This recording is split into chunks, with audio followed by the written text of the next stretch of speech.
December 24th, 9 p.m. Eastern Standard Time. From here on in, I shoot without a script. See if anything comes of it instead of my old shit. First shot, Andrew, tuning his Fender guitar he hasn't played in a year. This won't tune. So we hear he's just coming back from half a year of withdrawal. You talking to me? Not at all. Are you ready? Hold that focus steady. Tell the folks at home what you're doing, Andrew. I'm writing one great song. Oh, the phone rings. Who do we have? A special guest. All right, we're done with that. That was my fun little opening gag. And I'm Brianna Jones.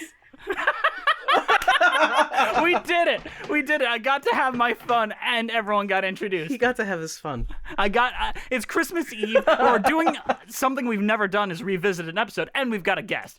I really do want to welcome our very special guest, podcaster, set designer, and rent defender, Kelly Lin Hayes. Kelly! Hello. Oh, there's no rent defenders in the world. This is the only one. This is it. It's only me. It's on Just her me. resume. Kelly versus the world. I want to put that on my resume now. I'll put that on my resume. I will defend rent to the death. It is good, and I promise. So, Sounds like a landlord to me. yeah, a little bit. We got Benny right there. Oh, Jesus. All right. We're playing around and goofing about, but Kelly, you're the reason why we're all here today. What are we covering today? Again. We are covering Rent. Cue the music, Bree!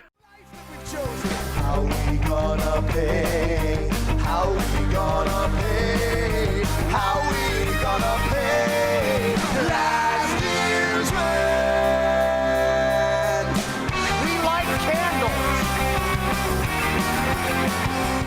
candles. Deja vu. I've been in this place before. Yeah, a little bit. I didn't know I was your first revisit. This is our first revisited episode. We've never revisited one we've done before. If there's any episode that needed a revisit, I feel like this is the one. Yeah, this is the one where it's like, it was our second episode. We hadn't hit This our is the stride. second show I've ever watched. It was the second musical like Andrew's second- ever seen. And when you follow it to Sweeney Todd, it's a big jump in stylistic choices alone that it just kind of throws you for a loop. But for those of you who don't know, Rent is a musical rock opera with music, lyrics, and book by Jonathan Larson, based on La Bohème by Giacomo Puccini. I've been able to say that before. It opened on April 29th, 1996 on Broadway. It closed on September 7, 2008 after a 12-year run and 5,123 performances, making it the 11th longest-running Broadway show. The production grossed over $280 million. Rent gained critical acclaim, won several awards, including the Pulitzer Prize for Drama and the Tony Award for Best Musical. And the plot is about a penniless songwriter's love for a young woman that grows even as an illness begins to consume her. And a bunch of other nonsense. We get what Rent is about. We've covered it before. How many episodes in and Jess still can't talk? I talk like I'm an alcoholic, and this is episode 121. It has to be. And also, oh my goodness. Oh shit, you left the door open, Andrew. The Christmas got in again. This is the Christmas episode. This is the Christmas episode, Oh god, get and the we Christmas didn't even out. mention it. I mean, we open. Literally, this is being posted on December 24th. It is. I know, ideal. I saw. I am so excited. I'm so excited about that. Like, Christmas. It's an honor. Like, it's an honor to be on, like, this Christmas episode. This is very special, Kelly. And it's all because I yelled at you on Twitter. Well, this is going to be, once again, this I didn't episode hear is about not going to this. be an This is- episode like you've ever heard before. This is the Changing of Lanes Musicals with Cheese episode, where we're starting with our favorite segment, Previews, and a very special reading of Kelly Lin Hayes' tweets, subtweeting about us as she listened to our podcast on Reddit It was for the very vague first tweeting. time. Yeah, it was a vague tweet. And then I found out about it, found it, like the creeper I am, and now we're about to hear it. So, do we want to have Bree read it, or do we want Ben Brantley to read it? Honestly, Brantley. Ben. It's not Ben Brantley. But I think we need Ben Shapiro to read it, and then Bree will take care of the feel real like- Bree's views. Oh my god. I feel like even having Ben Shapiro read these is going to be bad, because if I remember anything about our Rent episode, it was pretty bad. It was bad. It was bad. I do highly recommend you guys revisit that episode before I'll listening read to it. this I'll one. read it. No, Kelly, Like, I want you to listen to the words you wrote. Andrew, take it over. All right. Okay, hypothetically. Okay. Why did I listen to this Rent podcast when I'm on my Rent binge? This is a poor decision. It's just two people shitting on Rent for for half an hour. All right, that was tweet 1. No lie detected so far.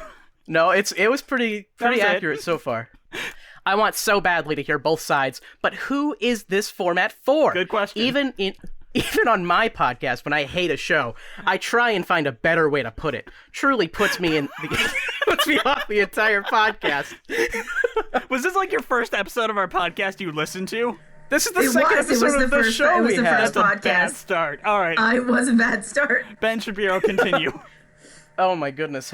Oh my goodness! There's a lot. How bad was our There's our a episode? lot, Was pretty yeah. bad. I'm really trying to sift through for actual good points, but them calling it trash is getting in my way. There's no relief. Truly, two people shitting on it for half an hour. I'd much prefer Lindsay Ellis's video. Even that is hard for me to listen to. All right. You know what? Honestly, accurate so far. I don't think I disagree. I can't rewatch that episode. I can't either. I can't do it. I have not revisited. Over the Moon is supposed to be cringe performance art. What is this podcast? What is this podcast indeed? And now You you know, Over the stoop Moon low might- enough to join us. It might be cringe performance art, but it does start a riot, so I mean, it feels like they try to take it a little seriously. We'll get to it. We'll get to it. I can't. I'm sorry. These are really good. These are great tweets. I can't this- believe you're this is a reading co- them this- cold. This is a compliment. Like, it is because when people talk about it on a known podcast, it enables tons of people to hate on something for no reason. Like, people shit on Hamilton just because it's popular. Like, this podcast treats like an episode of Cinema Sins. I can't even keep the voice going. That is honestly the one thing there that offended me. And I was like, wow, are we really that bad? We're a little better than that. Like, a little, like, maybe not No, during this no, we're episode. not. Not in the Not- Rent episode. Not during this episode, you weren't. Why are they Not making better. AIDS jokes? I told you, Okay, Andrew. We that brought was that up mean. recently, and that was you. We shouldn't have done that. Yeah, we shouldn't have have done that. that was bad. But again, I think when we were making these episodes, we didn't think anyone would watch them. Yeah, we be didn't expect this to be a series. We expected this to be like a one-off goof that we did. It was gonna be like, we did like 2 episodes, and then we just kind of stopped for like half a year, and I think this was like one of those 2. Yeah, it was. Oh, okay. Because this wasn't meant to be a podcast. This was meant to be just like a weird YouTube video out there for the world. There are so many story reasons I think people don't like Rent, and they are all valid, but honestly, this podcast does a bad job of it. I will also say, if you accuse Rent of capitalizing on a man's death, you should probably spend more than 2 seconds explaining it. That's a good don't point. That think was I s- probably... I That don't was think probably I- Jess. I didn't even I know don't the think it said backstory it when I watched it. capitalized on it. I said that a lot of that had to it helped the marketing a bit. Well, yeah, you had a whole question about like, do you think Rent would have succeeded if there was not? I think that was a question if it I didn't raised, die, but I don't which is know. a valid question. I don't think I had said, well, they just marketed it. I don't think it was cynical like that, in my opinion, of what actually happened. I mean, this next one is they made a TikTok boom episode later that made better points about Rent. Yeah, I did listen to that one afterward because It's a good- Yeah. It's a good follow-up. That was, honestly, that was a better Rent episode than our actual Rent episode. Yeah. I will say that.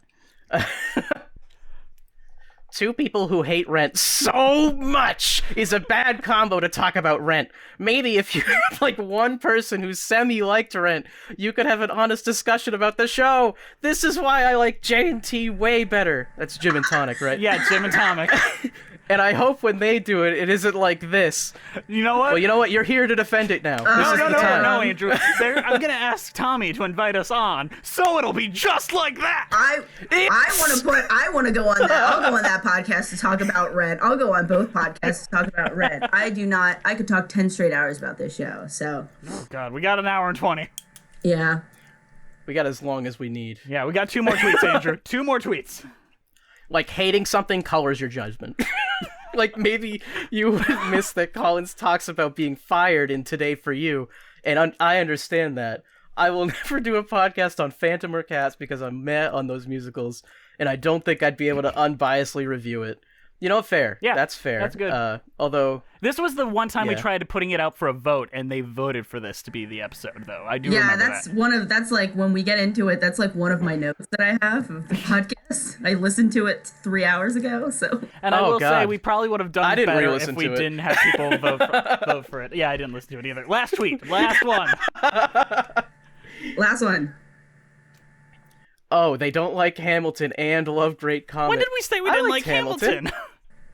Did we say we didn't like Hamilton? No, and Andrew said that. Andrew said he didn't. Oh, like he it. just didn't like the Tony's performance. Yeah, it was there was it was that one clip, it was song that I clip had you listened to, and that played. was it. It was like, and it was like, and Andrew was like, I don't like. It was like, I don't like this, or something like that. And it That was literally it. He just sat there. I was like, I don't Yeah. think I like this. It was a single song. I have actually watched the entire thing now, and I do like it. Yeah. It's yeah, fine. I listened to that podcast. Yeah. I think I just got a bad impression from the single performance they did in the Yeah. Tonys, and that was Yeah. it. Like, just treat the show like it's a show. If they stopped trying to be cruel funny for 5 seconds, I would actually be able to listen to it. Good point. I don't know what I'm what I'm to say. I'm so tired. All right. Bravo. Bravo. So tired. All right. You know that. This that is- was a wonderful that's a one-act good play thread. right there. Like I Thank feel you like so we should have much. paid money to see that. And you know what? They can't say we don't respond to critics. We okay? don't. We have them on our show now. I mean, Kelly, you have to admit, like, with that, we took that pretty well. I was like, you know what? You should come on.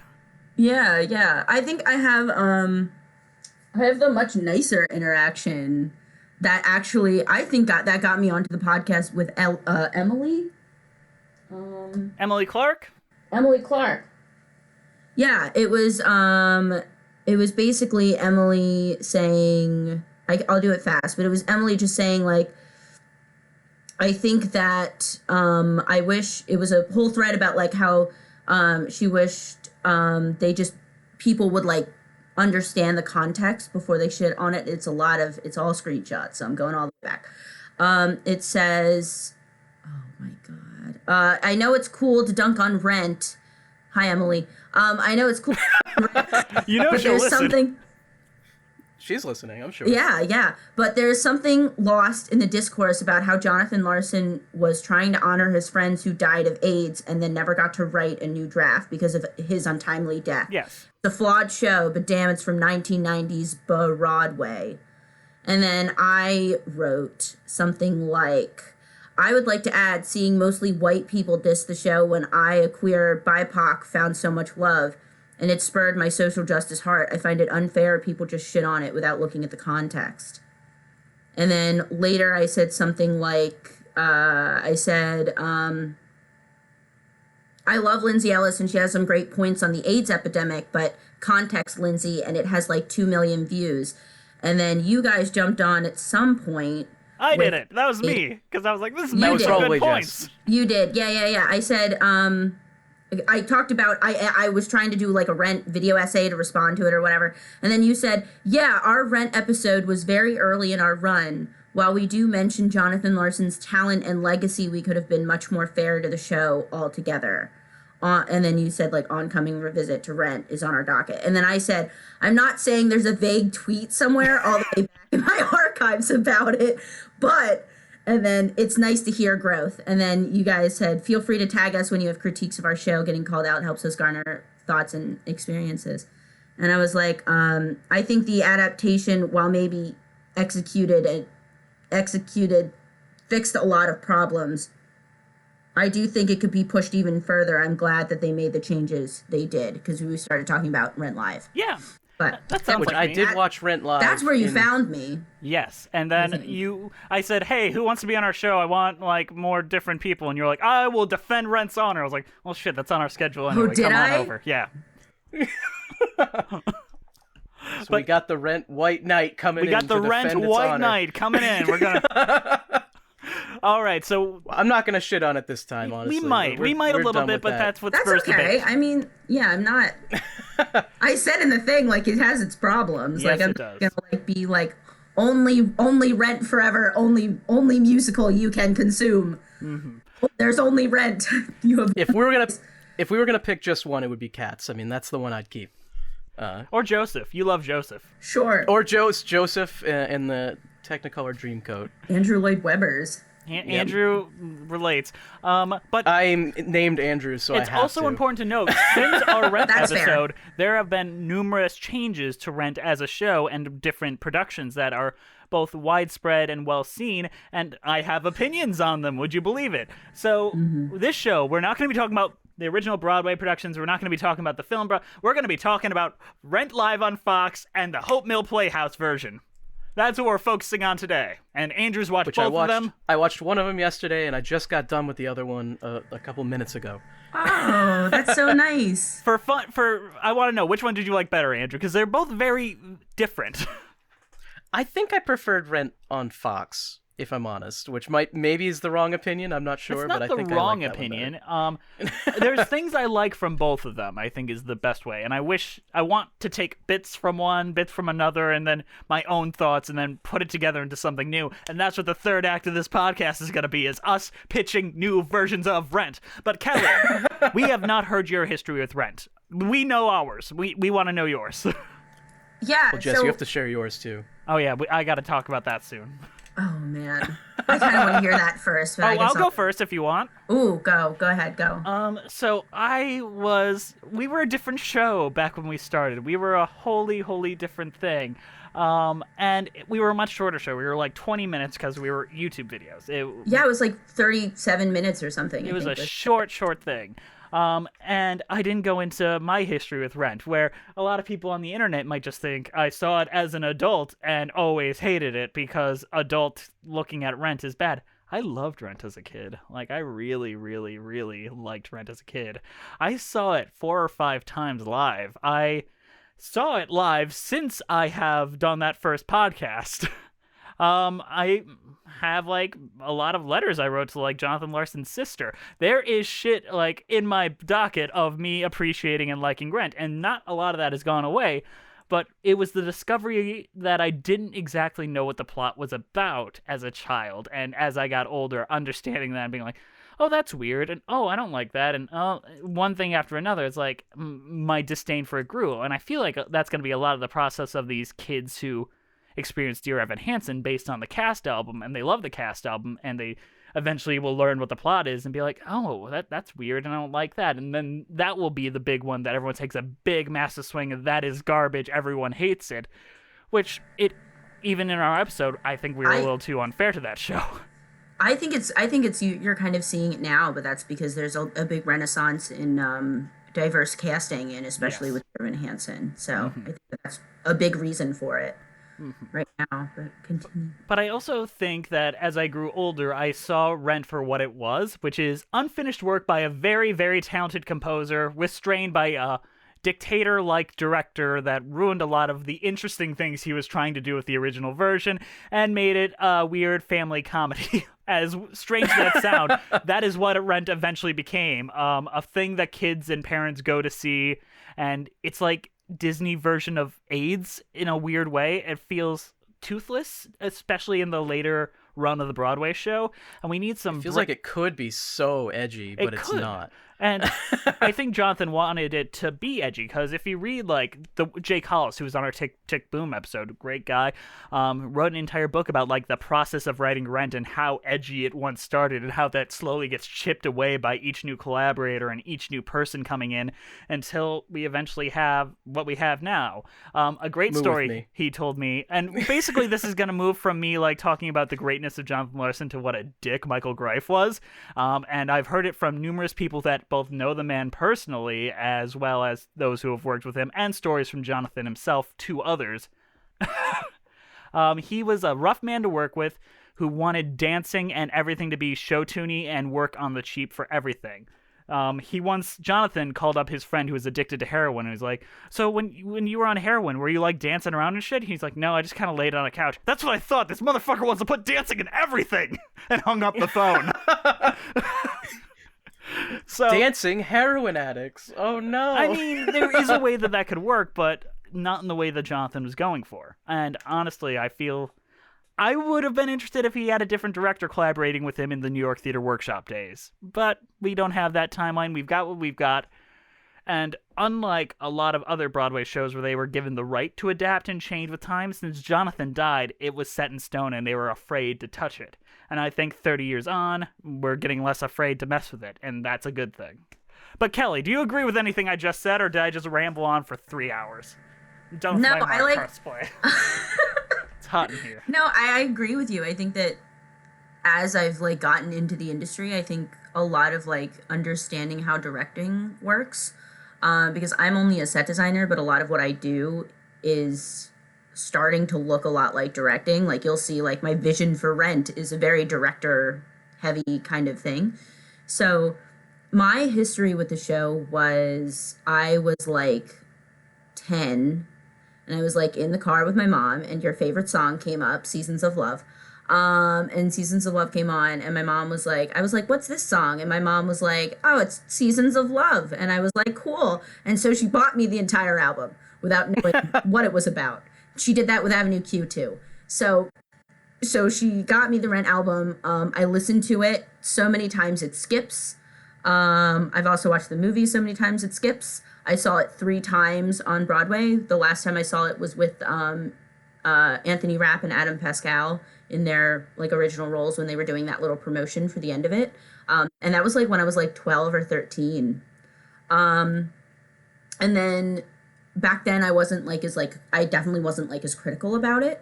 And then I'm 25 now. But as I like got older and I started to go into like these like social justice circles and started talking a lot about like representation on Broadway and representation, just in general, I wound up coming back to Rent every single time because I would talk about things like Colin and Angel being one of the only couples to be both BIPOC and queer and like be together. And that is still 2020, still incredibly revolutionary, which is awful. And they die at the end. Like there's no happy ending for that. Like Angel dies. Spoiler. So, and then the same happened with and then the other shows that do it that I can think of that are like popular, like West End, Broadway is The Color Purple does it, with Shug and Celie do it. They have a nice little relationship, and then that they don't get together. And then and Juliet, which I am making my campaign to come back for, because Francois and May from And Juliet are both queer BIPOC. May is gender fluid, and Francois is like, I think pansexual. But like they're Aaron, I'm doing it according to the actors, but May's actor is half Punjabi and half black, and then Francois's actor is half Sri Lankan. And they're also, Francois, the guy who plays Francois, is also larger. Like, it's like the body type is larger, which you also never see. So, like, and so seeing that, like, kind of, like, brought me back into, like, seeing that, and then I had, like, a really weird renaissance into Rent, where I was liking it, like, A Rent-a-sance? Oh, my God. And then... Cringe. And so I was with, like, the both of them. So, like, seeing, like, those two couples be in such, like, close proximity and then being, like, so far apart time-wise, like, 25 years, is, like, so incredible to see. And, of course, there are a lot of other off-Broadway shows and musicals, and I'm not knocking those at all, that absolutely have had those couples. But I'm saying in the light of popularity, which is why I'll also, defend the movie a little bit. If you want to get into those DMs to yell at me about the movie, I will defend. I remember listening to the commentary because Jess said that he listened to the commentary today. And I listened to it like it was a Bible. And so I remember like listening and them saying like people walked out of the theater when Collins and Angels kissed. And I was listening to an interview with, about And Juliet. And they were saying people walk out of the theater when they see Francois and May kiss. Like, I like hate to inform people, but like the world is not as, accepting as like we think it is. And it like does take those like we can ask for both. I always say you can do both. You can ask for more representation in the form of new musical theater of like Asian queer writers, like Interstate, Akira and the Mer People, Peter and the Wave, which are all 3 Asian American musical theater pieces that are new, that are all queer. And then you want to demand more from your revivals and more from your other types of media, like & Juliet and Rent. And so, like, that's kind of like my life philosophy on that and representation. I also find that just sliding people of color into revivals tends to also raise a lot of other questions, like Joshua Henry in Carousel. I think he is a beautiful choice for that, but the visual of an African-American man that beats a white woman, and that is his arc, that is not the most positive representation, and it's weird. Like, it's good conversations to have, good things to think about, but you have to think about it as the thing. You can't just be like, oh, let's just hire this guy. He's a person of color, color point. No, that's not how this works. Yeah. I absolutely encourage people to think about like what they do. I remember I've had multiple conversations about Rent and recasting and all of that stuff. And I was always asking somebody about like the casting of having Mark. What is the importance of Mark being white? What is the importance of Maureen being white? And there is a little bit about performative activism in those. Yes. In those characters. I still don't know why Roger can't be a BIPOC character. I would love to see Roger. And there's also the side of it where both Maureen and Mark are Jewish, and that is an important part of their characters and things that come up, and whether or not that is properly represented in what they do and all that. And there is an argument there. I'm not smart enough to make it, but I've heard it made. What, the fact that they're Jewish? Yeah, it's hard to just slide in. It's not brought up a lot in the show, though. It comes up enough where there are very memorable lines where their Judaism is mentioned. I'm not saying it's not there. It's just not, like, I wouldn't call it a major part of the show. I mean, also BIPOC. I would never. Exist, so. I would never argue that Rent does a poor job of representation, and I don't think we said that in our original podcast. No. But either. Also the fact that we didn't bring up and praise it is an issue in and of itself because no one was doing it at the time. It was a solo kind of feat. True. Because what was out at the time? Sunset Boulevard, Passion, like. They had also Falsettos and Kiss of the Spider Woman. I also believe was out, which was about. Is that torture musical? Kiss of the Spider Woman? All I know is it's about guys in prison. Yeah, it's like a torture musical. Oh God! Like Saw? like almost like a war prison kind of story. Oh, don't quote me on it. But it was not. I wouldn't. I mean, all I remember is Cheetah Rivera positive representation dancing. as you can get. Without. I think Rent did a good job with that. Where would you rank falsettos as well as representation? I kind of wish there was more color in most representations of falsettos. I think that Jewish people of color exist. I do too. So, but I do think that they should be cast in Jewish roles. Is more what I'm trying to say. Jewish people should be in Jewish roles, and it's that's more of my and so point. I think that's and I think that's a big part of like representation. I know that the UK cast of Falsettos was like under fire for that. Rightfully so, in my opinion. And and for I think that's like it's like all of these conversations of representation are getting us to the point where we can start talking more and more and more about it. Like, for example, like the actor who plays May in & Juliet is not non-binary, and so people are like asking for that, and he and so people are asking that role be considered if or when that actor leaves.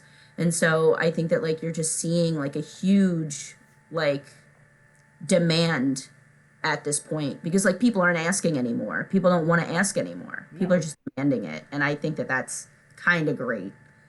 I think it's great too, and I also think things like that could kill a show. Like we mentioned a couple of weeks ago on Jagged Little Pill, about how their PR bungled a lot of shit going on there, and what could have been some great representation, they just dropped the ball. But we're not reopening that conversation up again.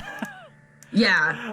I did hear about it though. I did hear about that, but We got to We talk won't have to a bit open that. about these adaptations because we're about halfway into the episode. We got to talk about Rent Live, which premiered it was January of 2019, right then, and it wasn't technically recently. live. It was not technically live because It was going to be live though, right? There was a accident or something. yeah, the gentleman who played Roger broke his foot in the dress rehearsal that aired, and so when they didn't have an understudy, which is fucking wacky because I know NBC definitely has understudies for all their people, yeah, I didn't get that. but I didn't get that at all. the show in and of itself, for being a dress rehearsal, I think is one of the better live shows there've ever been. I mean, compared to the Yeah. Grinch Live from last week. We don't have to compare it to that. Yeah, I mean, I am just, and I'll mention later, but I was blown away by their set design because I think that when you start to open up, I'll compare it to Natasha Pierre and the Great Comet. I was also just talking to Jess about this, but when you open up a world where you can suddenly interact with people, or you're this close to somebody, it really opens you to a new world of theater. And I think that is really important for bonding with characters and sympathizing with characters. And so for me, Will I Lose My Dignity Oh, that scene is heartbreaking. is one of the best. That was so good in live. I remember really liking that. I liked the fact that I liked La Vie Boheme a lot. I like all of the group songs I really like, and it's a running theme that I really enjoy the ensemble. But that's what I really enjoyed about Rent Live is it was just so well conceptualized. I think that the cameras and the design of going through a hallway during Out Tonight. I remember being where is that on the set, looking for it in the set, and that was just such an interesting way to do it. But you're gonna hear a lot of set design stuff from me. Oh yeah, that's what you do. I think the aesthetic of this production is a lot better than the ones I've seen in the past. At least I personally like it better. I think it looks more industrial and they have the whole construction theme going on, which I like. And the costumes I found were a lot better. They actually look like punks, which is kind of what they're supposed to be, in my thought anyways. Whereas I always thought the ones that I saw from when it first came out, they look like hipsters. It just doesn't fit quite as well for me. I don't know. That's a little bit of a nitpick, I guess, but I thought this one did that better. I also appreciate some of the things that they had to work around because of TV. I think made the whole thing better. Jonathan Larson, when writing Rent, wanted something you didn't really experience on Broadway, so he put in a lot of swearing, vulgar swearing. But now we've at a point where that novelty is worn off because we got shit like Hasadiga Ibawai currently on Broadway every day with its issues. But that exists on Broadway, and just white people saying fuck is not going to quite blow our minds. And I think so edgy, cut myself on the edge. Yeah, but taking those away made the entire piece feel more mature. Pointless swearing being removed made me actually listen to the words a bit more. Especially early on, and this lot is full of motherfucking artists. That line hits harder without the motherfucking, and I felt that way in the movie as well. When you add a swear, Yeah. it just sounds like a joke. Yes, and hearing I forgot, was it Tina Shea who played Mimi? Is that how you say her name? I do not know. I've not. Okay, but in the part of Goodbye Love where she's like, "Don't commit, you're full of it," and chokes on the word "it" because she's crying, it works better than just screaming "you're full of shit" at a funeral. I think a lot of those things that there were boundaries and could have been detriments to the show overall worked a lot better. And Which maybe is a matter of opinion, I guess. Probably depends who you ask. I mean, it depends who you ask, but even I don't think Mark really needs to say the fuck word during Tango Maureen. Yeah, because that's what they argued for the movie. And it's dumb. It's With a PG-13 rating, you can only have 2 F words, and they kept them in green. which is so Instead of having the homeless woman say it, which I thought would have been a lot more powerful. I don't think they could have still gotten it because it's motherfucking artist, which implies you fucked your mother. They can't use fuck in terms of a sexual act. You can say it's fucking weird, why do we do but you cannot rating say I'm systems? gonna fuck you. Yeah, the MPAA is strange. It's fucked. It is fucked. And I believe in swearing, but if you don't need to do it and your story still works, get rid of it. Yeah. It just, yeah. And the performances were all good. Vanessa Hudgens as Mimi was wonderful, even though she's got Maureen. She has played Mimi before with Aaron Tveit. She has. Yeah. But Maureen, she was really great as. I love the woman that played Joanne. She was fantastic. Like, the entire cast brought their A game. There's not, like, a Matthew Morrison among them. Like, Oh my. there's not a Russell Crowe. You have to take your shots, don't you, Jess? I You do. really can't. I will always take my shots. I will never have a career in theater because I've taken so many shots. He's not. I'm too catty Yeah, and I really, crass. as somebody who loves, I mean, obviously, listen to me talk, loves Angel and Colin just so Yes. much. I really loved, is it Brandon? Brandon Victor Dixon. Brandon Victor Dixon. And I thought Valentina was like, okay. It's a dress rehearsal, so I'm giving her a little yeah. bit credit. Basically, yeah, I'm giving them a lot of credit. And also, like, they took the time to cast somebody, I believe, is gender fluid. Mm-hmm. Valentina is gender fluid, and I thought that was very nice that they decided to do that. And I'm trying to remember exactly what it was I didn't really like about it, but I mean, I thought that it was fine, and I also knew it was a dress rehearsal. But one part almost made me cry, which no part of Rent has ever almost made me cry. But only this Fox production almost got me there, and it was during the contact scene, which is a song I usually don't particularly love, but they just shot it so perfectly, and they made her look so pathetic and broken in a way that no other production of Rent really had the ability to, nor did the movie have the balls to. So it was a really heartbreaking moment that was done very well. Yeah. I have feelings about that song, but I think that it's all worth it for that part with Angel. Yes. I don't understand what it's meant to mean. I think removing a bit of the blatant sexuality of it that the Fox Live production did was a good move, and just kind of focused on it being Angel dying was a really smart idea. And I'm vocally, like, Brandon Victor Dixon is not the same vocal range as, say, Jesse L. Martin, but it works. And same for Jordan Fisher. He doesn't sound identical to Anthony Rapp, but it works. Yeah, there's almost I really enjoy the performance of Seasons of Love, not because of Indina Menzel taking that solo for no reason, but because of We all know her. I really enjoyed the fact that, like, you saw them all with their counterparts, which Yes. is like something that I just really, and there's this one moment where, like, they're singing, it's like where they do, like, the little riff, like the men's part riffs a little bit, like the Love on Seasons of Love, and you can see, like, Jordan Fisher next to Anthony Rapp, and Jordan Fisher's like doing, like, this little finger gun thing, and then, like, Anthony Rapp is just like, oh yeah, like, you can tell, like, how much fun they're both having, and in, like, that moment I'm like, yeah, those are two different marks, and they both worked well for what individually. And I think, to me, like, that just isolated, like, why I really liked both of their marks. Can I ask a question to the group? What do you think Roger got up to in Santa Fe that caused him to break his foot for that last scene? Did he kick a helmet, like the guy from the Lord of the Rings did? We have to explain why he's suddenly in a cast in the final scene. Because that was the only live part of that Fox Live production. He's trying to tune his guitar. One of the strings broke. Snapped his Hit foot his right foot. off. Snapped his foot right on. off. Yeah. That's it, a headcanon. I love the part where Adam Pascal is just trying to cheer up Brendan, who's just like, man, I ruined everything. He's like, come on, sing the song.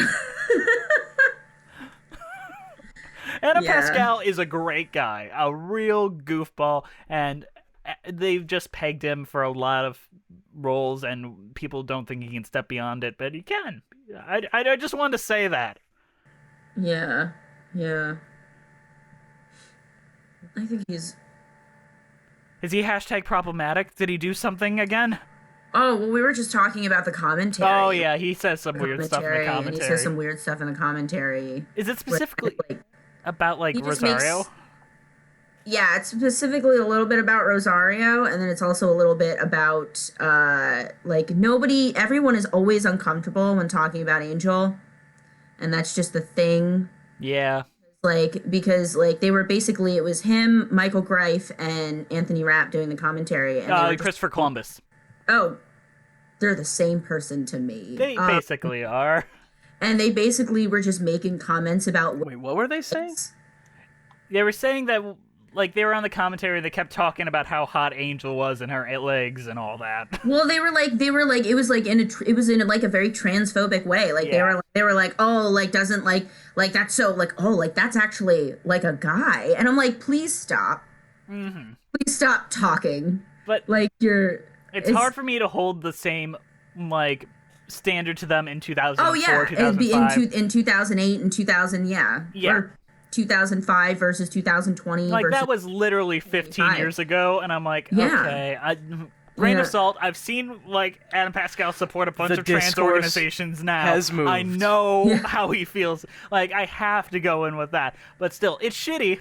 I think, well-intentioned. We got the gradient there. We got Anthony Rapp, woke as fuck, gets it. Adam Pascal, good at well-intentioned goofball, trying his best to be funny, but not really landing the joke anymore in 2020. And then Christopher Columbus, who doesn't get anything. He made Home Alone and then coasted. Didn't he make, like... I don't remember. He made some movies that are not good. Oh, what are you talking? He made Pixels. He made Harry Potter. He also made Pixels, though.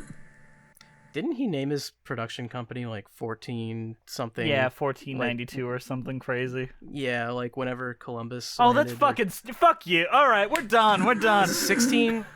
I don't remember. I don't remember what year Columbus landed. I don't give a shit. Okay. Let's talk about the Hope Mill production. Yeah.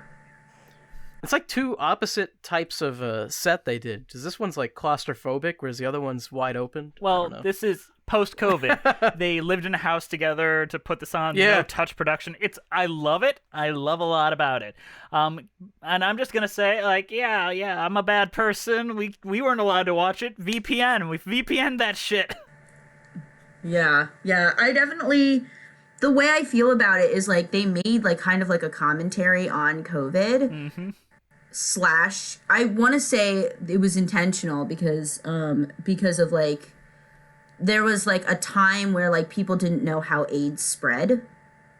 And, like, so there were, like, a lot of, like, different, like, people thought it was, like, you touch somebody. Right. And so I thought that was, like, an interesting, maybe a commentary on that as well. But basically they never touch each other. Like, like, the cast basically throughout the show doesn't touch each other. And then the times they touch each other are, like, in, like, really important moments. So one of the things that they do that is I've never seen it done before, was they bring Angel back for I'll Cover You reprise. And the time that couple touches is when Angel is dead. And then Angel, like, wraps their arms around Collins. And I lost my mind. I just started sobbing uncontrollably. But that's, like, I thought that was a very interesting choice. I like that it was intimate. I like that there were only 4 ensemble members. Again, that, like, goes into my other thing, but, like, I thought that was really cool. Their Roger sounds very similar to Adam Pascal, and I can't get it out of my head. But he's a very talented artist in his own right, and I'm very excited to see what he does. But yeah, and I really enjoyed it. Their Angel was also non-binary. Alex goes by they, him, they, he. they, he pronouns. Is also like super exciting. Like we're actually like starting to cast non-binary people in roles, and so I thought that was really exciting. But like, what did you think about it, Andrew? I'm very curious. You want me? I mean, I didn't not like it or anything. It's Rent. I have a very, I mean, I haven't gotten to talk about what I think of Rent now. I don't think it's as bad as I thought it was in that first podcast we did. I think it's middle of the road.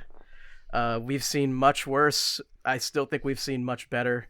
There's definitely aspects of Rent that are very good, and I mean, like, representation is great, but I mean, as far as enjoyment of a show, that's not what I watch the show for necessarily.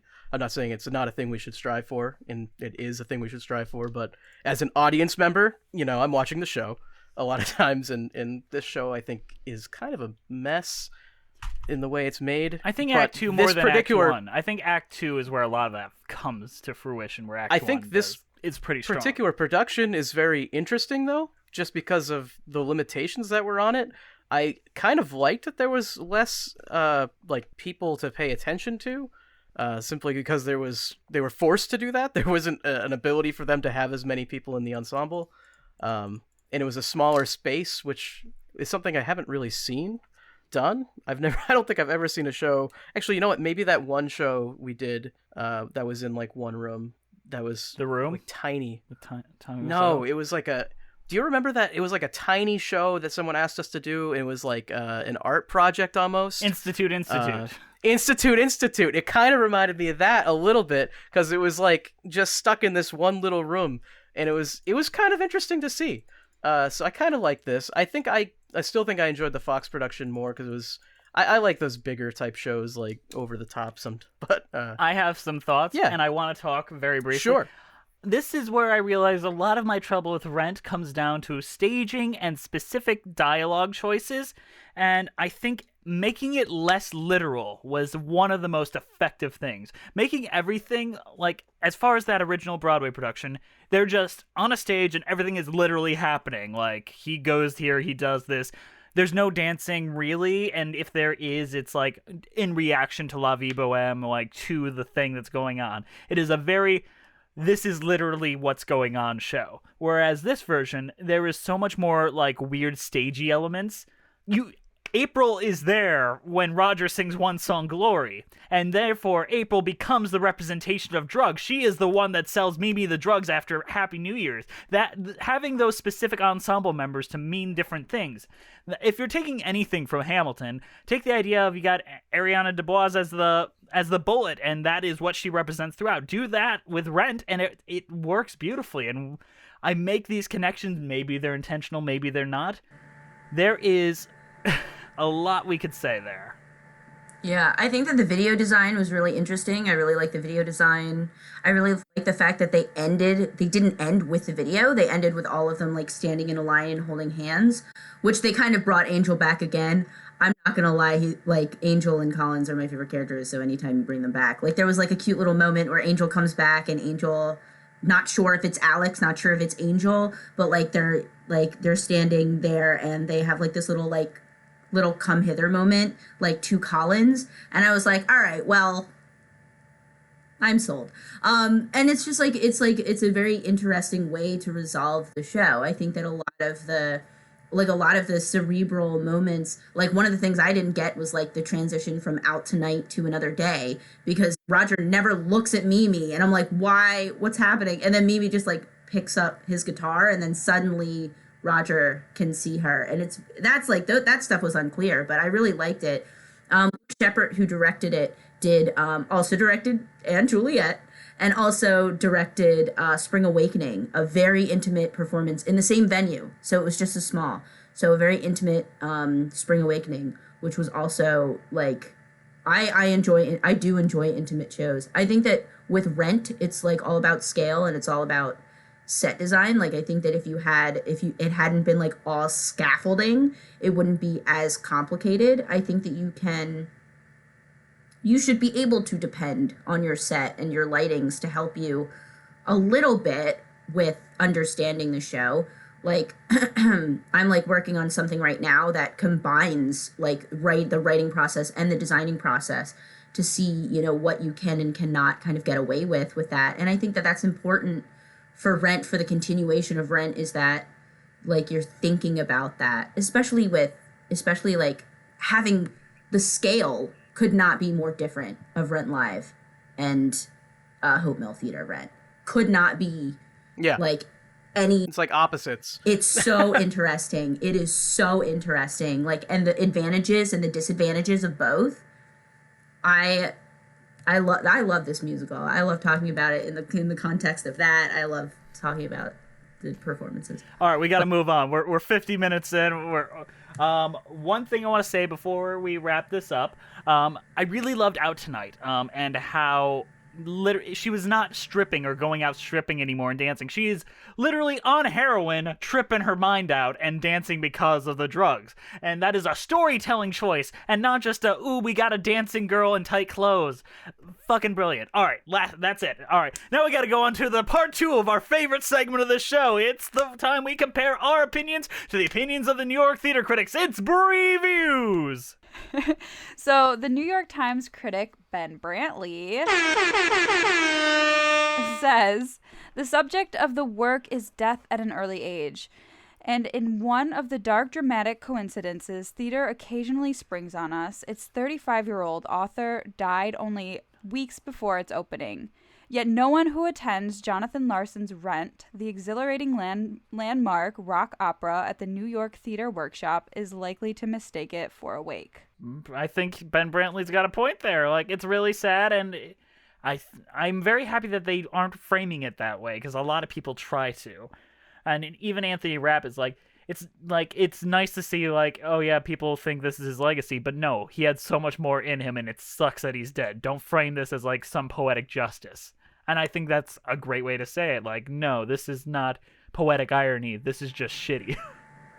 Mm-hmm. Yeah. Right. I like that they say not awake.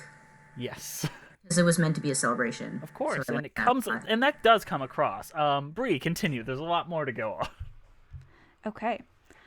It should also be pointed out that Mr. Grief lets his cast come to the edge. Greif. I'm so sorry. Mr. Greif lets his cast come to the edge of the stage to serenade the audience entirely too often.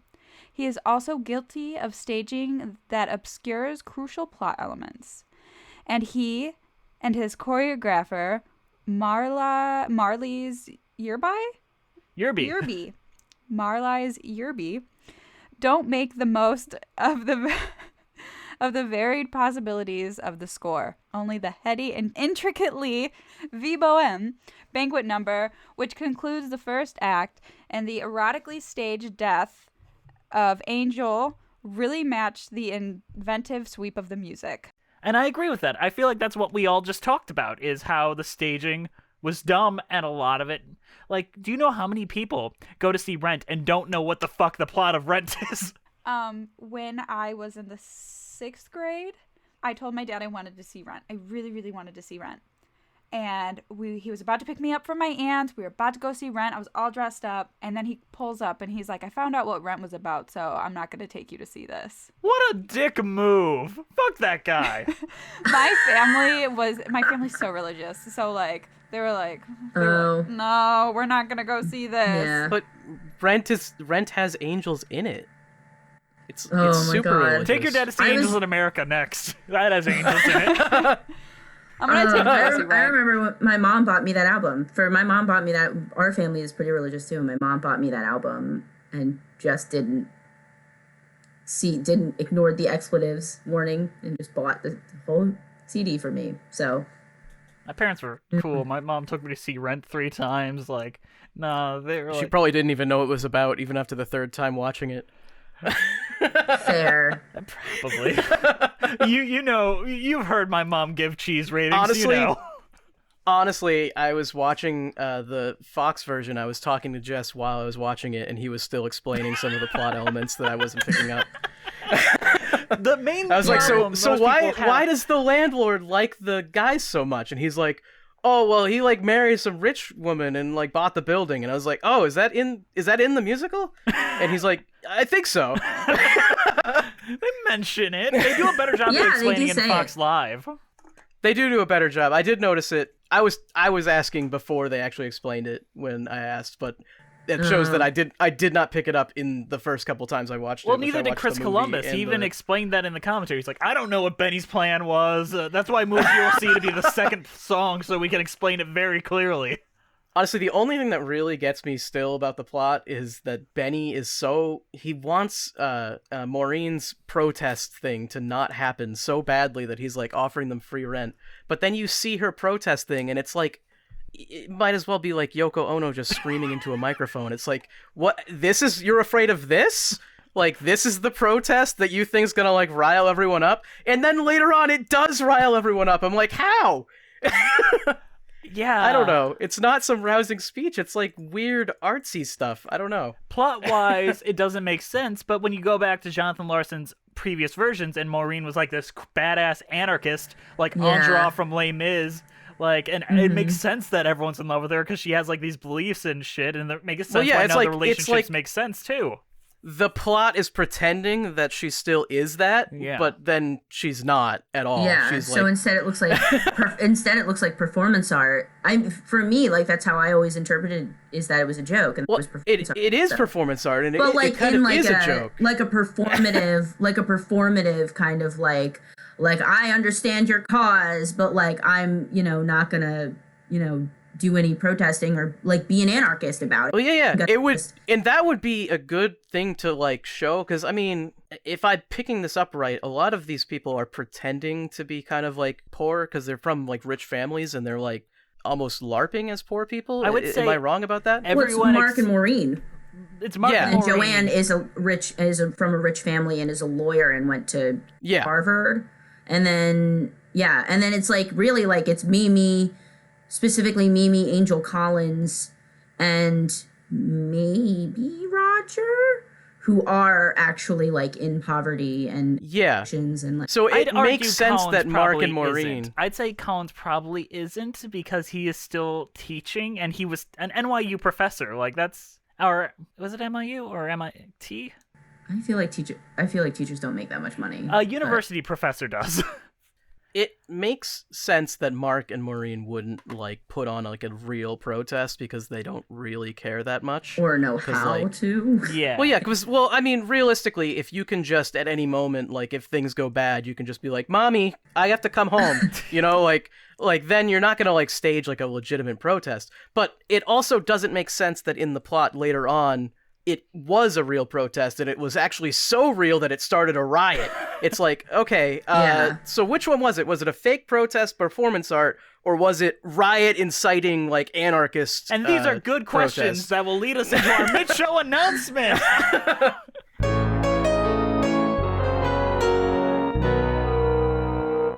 Hey guys, sorry to interrupt you in the middle of the show, but we gotta show it you. This show is brought to you by the kind donations by our donors over at Patreon. Andrew, who's supporting us on Patreon? Read out that fucking list.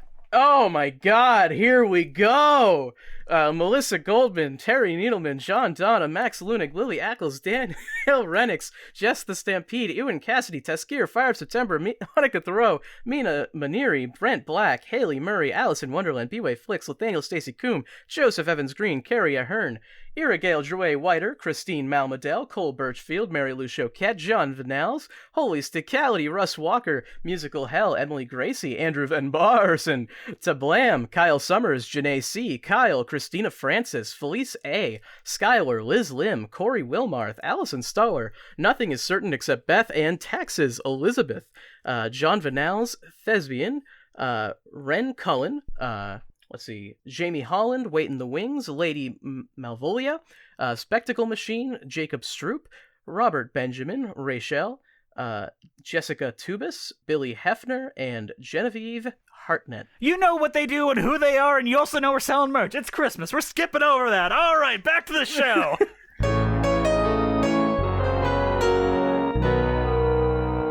All right, we're not really going to talk about the songs. I know that's what we usually do here. Sorry, guys. We've already talked about We did an songs. It's episode, right. and the purpose of this is to talk about shit we never talked about. So here, the last chunk of this podcast is going to be what to do with Rent now. I feel like now that 30-ish years has passed, we're finally getting permission to really mess with the book of Rent, mess with the way that Rent is performed, do some weird, wacky shit with it, and I want to know, what would you do with your revival of Rent? And I am going to start with Andrew, because I want Kelly to think a little bit about hers.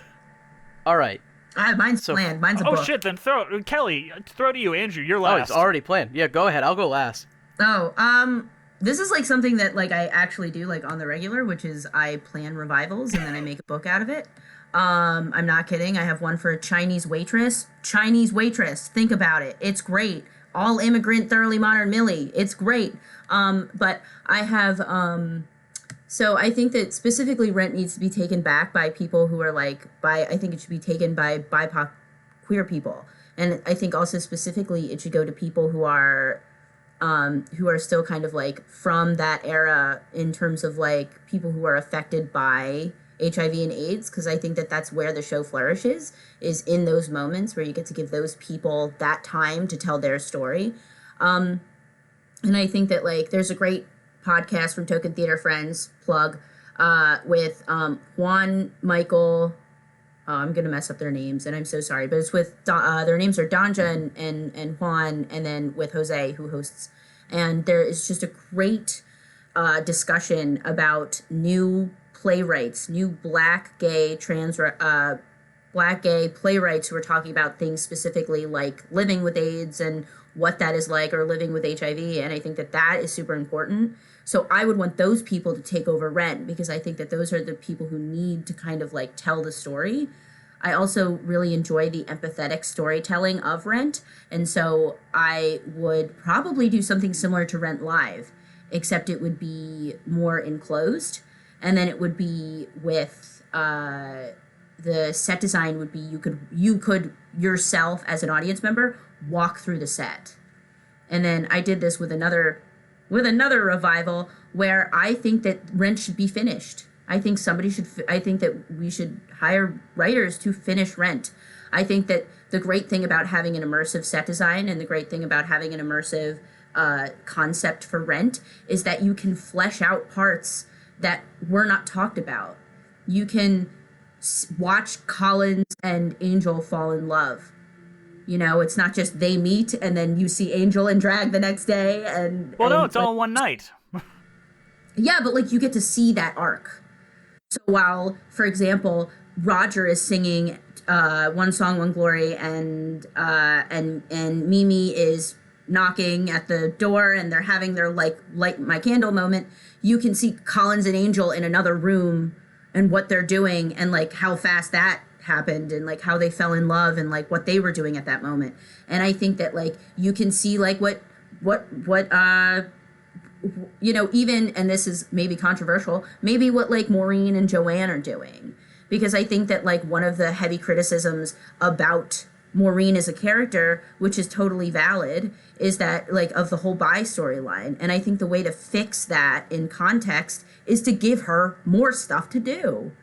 I think that's how you fix that, is you turn her into a fleshed out character. You give her stuff to do. You give Joanne stuff to do. So it's like, maybe there's a reason why. And so that is kind of like simultaneously like what, it's much more fleshed out than that. But like idea wise, that is what I think that my version of Rent would look like. And it would be like 2 floors and you would have like all of their apartments. And then you have like scenes like Rent, where like they're all like yelling and you have the ensemble. And then you have things like the funeral scene. And it's like being an audience member in that moment, to me, would just be so powerful and so like emotionally raw. And it's a different way of staging Rent. And I think that that's kind of like ultimately, I think kind of something that Jonathan Larson like would have been game for. Talking about taking risks, like that is something Broadway has never seen before. And so I'm like pretty ready to do that. It is like a physical set that I've planned out. It is, this is no hypothetical. It's there. So, but But like that's like kind of like what I always pictured Rent to turn out to be. But yeah, Jess? Oh God, I'm next. Rent. Andrew. Rent is an unfinished work in and of itself. I love your idea of finishing it. I wouldn't know. No one has the same songwriting style as Jonathan Larson. As many people tried to, like, they took that ball and they ran with it and made a lot of rock musicals in the early 2000s. Nobody sounds like Jonathan Larson. Even, like, early Lin-Manuel Miranda work where he admits he's ripping off Jonathan Larson doesn't even really sound like Jonathan Larson. So that is a hard thing to do, to consider. However, we are very lucky to have a lot of Jonathan Larson's demos and unfinished work that could very easily be co-opted into Rent. The one that's popping into my head is like You'll Get Over It, which is by the time of the 90s probably by the numbers homophobia, but right now it's like, oh my god, homophobia. But it also paints Maureen's agency in her own story instead of being this flighty, ditzy, like, trust fund girl. Valentine's Day is also about Maureen, I believe. Yes. Which is another cut song. And Right. it became Take Me or Leave Me eventually, if I remember right. Because they both take place on Valentine's Day. Oh, okay. Well, okay. I thought Valentine's Day was like sung by Mark. I don't remember. Okay, all right. But of that, there's a lot of things you could do, and there's a lot of things I would cut, like Christmas Bells and the homeless thing. I think either expand that or get rid of it. Like, there's a scene with the motherfucking artist's line from The Homeless Woman, which seems so self-aware of what these characters are and what they're doing, performative activism, but that seems like the only time they point that out. So it feels very confused what the message we're supposed to take away from that is.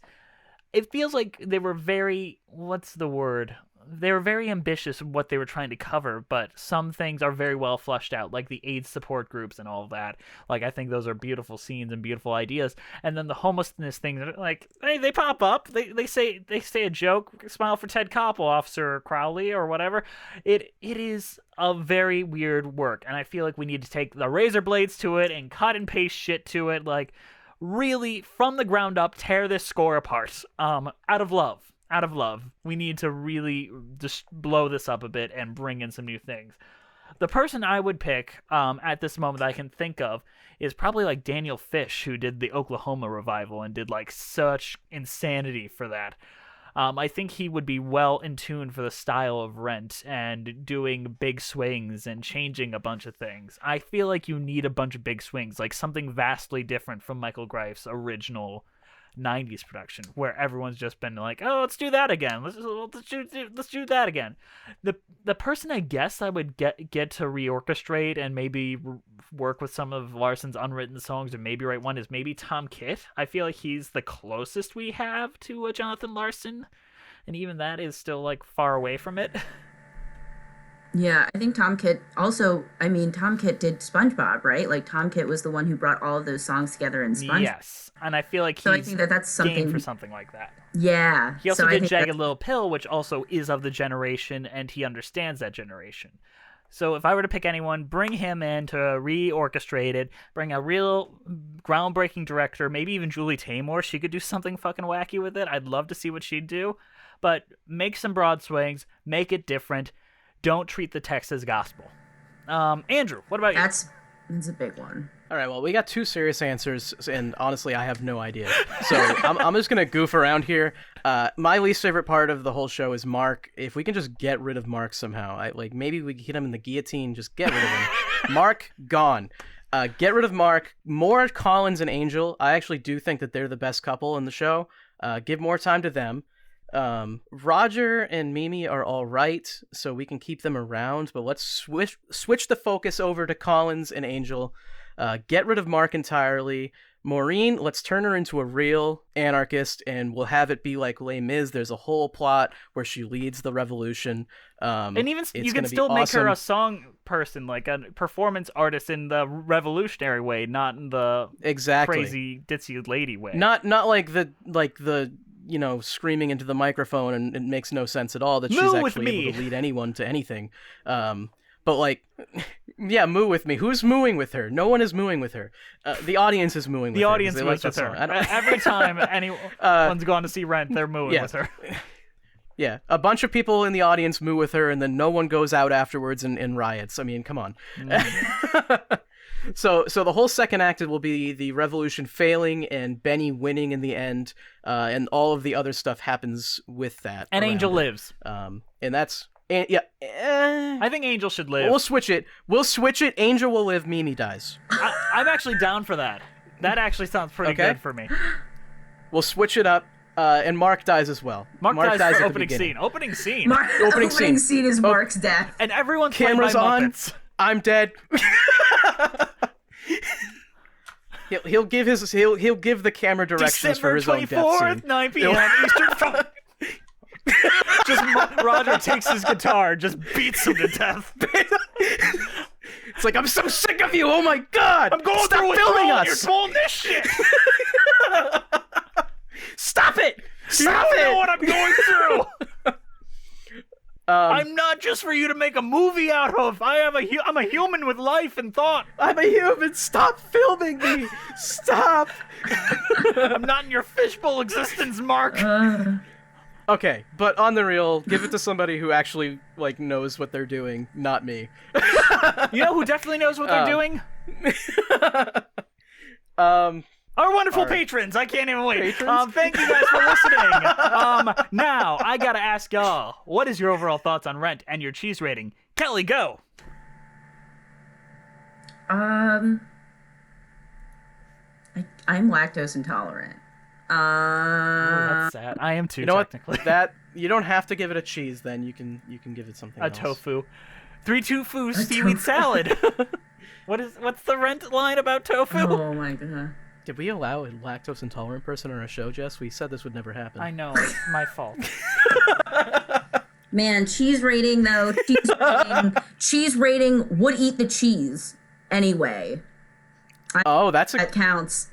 But see, that's a good cheese rating because now it doesn't even matter what cheese it is. It's just like this is a personal sacrifice for me. yeah, would die for this show. Would die. Would die for this show. Yeah. Yeah. All right, Andrew, what's your thoughts on your cheese rating? Updated cheese rating. Yeah, Yeah, updated thoughts. It's maybe it's the version I saw. I don't think so. I think I was too hard on it originally. Honestly, we were trying to be funny for our 3 YouTube viewers at the time. We were not. We failed. We did fail. So I think it's okay. Honestly, I like it. I like it better than like Dear Evan Hansen or a lot of the modern rock shows. It's not really my favorite. The plot is kind of a mess at times, but there's some good stuff. Some of the songs go on a bit long.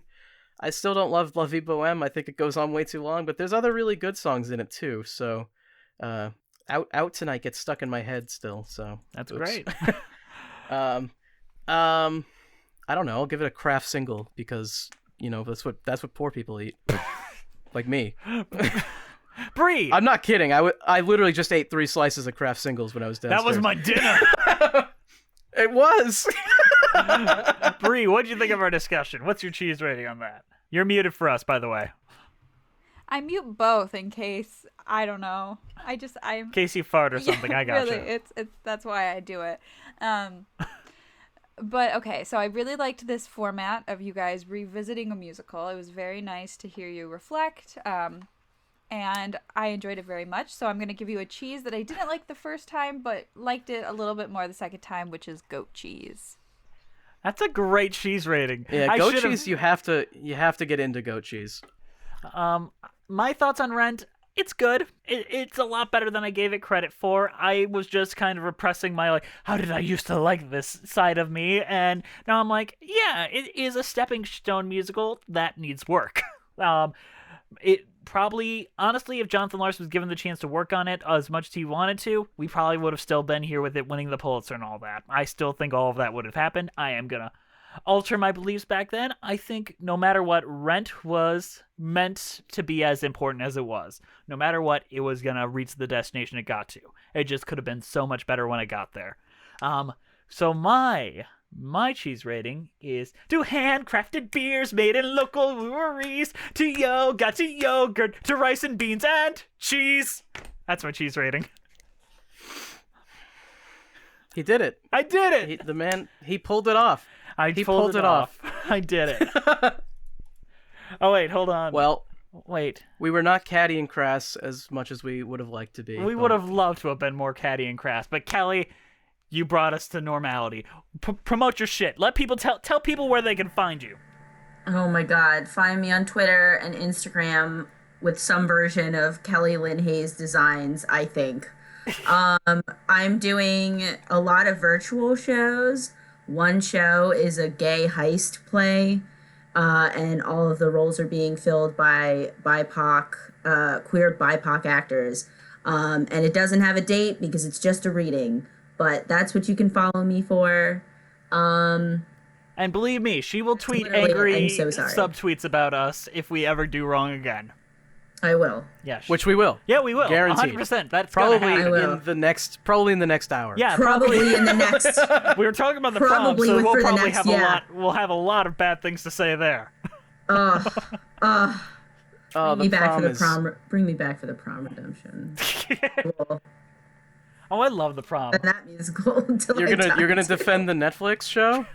I literally was just on a pod. I just did Token Theater Friends, and I reviewed the prom. So, go listen to that. And we talk about a lot of like commercialism and what was sacrificed and what was not. And James Corden, no thank you. Yes, thank James you. Corden. Yes, But get rid of him. But lesbians, so worth it. So worth it to me. But to see James guys. Corden, though... James Corden. Thank you guys for listening. Please follow us on iTunes, Spotify, Stitcher, at Musicals with Cheese. We're on Twitter, Cheesy Musicals, Patreon, Musicals with Cheese, Musicals with Cheese on Instagram, YouTube, and if you want to shoot us an email, musicaltheaterliz@gmail.com. We have a patron-only podcast. We're currently talking about the Muppets or some shit. We're doing stuff there. Our transcriptions are by Masha Litvinova. Good luck transcribing this shit. Title card was created by Jolene Casco. Our keeper of the cheese is Juliet Antonio. This show is produced by the amazing, fucking wonderful Brianna Jones. Whoop whoop. We love her to death. Thank you to the Broadway Podcast Network for having us on the platform and for not kicking us off yet. Somehow we're still on. They didn't watch our Rent episode. They did not watch our Rent. They skipped right over that. They skipped that one. They're like, oh, we know about Rent. We don't have to watch that one. Yeah. They loved it, right? They loved it. There was nothing problematic Kelly, with it, and if you're listening, don't go back and listen. We've already removed it. It's gone. It's gone. It's gone. We It's replaced deleted. it with just December 24th, 9 p.m. Eastern. It's my one-man rendition of the entire show of Rent. Of the entire show. Kelly, thank you for joining us, but that's all we got to say. We'll see you guys next time on Musicals with Cheese.